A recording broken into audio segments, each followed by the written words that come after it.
বোঝা গেল তাকওয়া যদি মানুষের অন্তরের মধ্যে থাকে তাহলে সে তার অধীনস্থদের সমস্ত হককে আদায় করে। রোজা নিজেই শাস্তির হবে।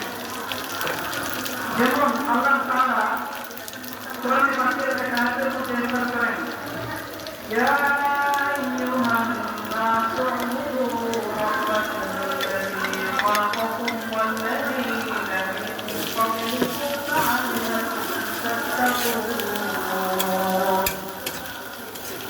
উক্ত আয়াতের মধ্যে আল্লাহ তাআলা ইরশাদ করেন, হে মানুষ সকল, তোমরা আপনাদের প্রতিপালক যে সমস্ত কাজ থেকে আল্লাহ তাআলা নিষেধ করেছেন সেই সমস্ত কাজ থেকে বিরত থাকার নাম হচ্ছে নামাজ। সুতরাং যদি ইবাদত করি তাহলে ইবাদতের মাধ্যমে তার তাকওয়া হাসিল হবে।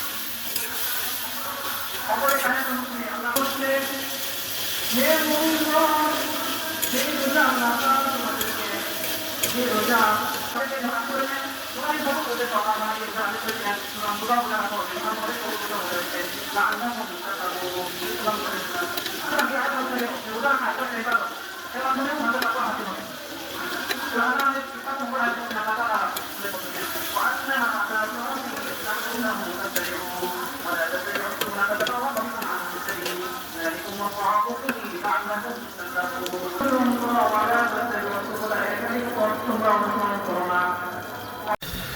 এরপর আল্লাহ তাআলা বলেছেন যালিকুম ওয়া'আবু বিহি লা'আল্লাকুম তাত্তাকুন। সুতরাং এর পথে অনুসরণ করা ইসলামের মূল নম্বর ব্যাপারে আল্লাহ তাআলা বলেছেন।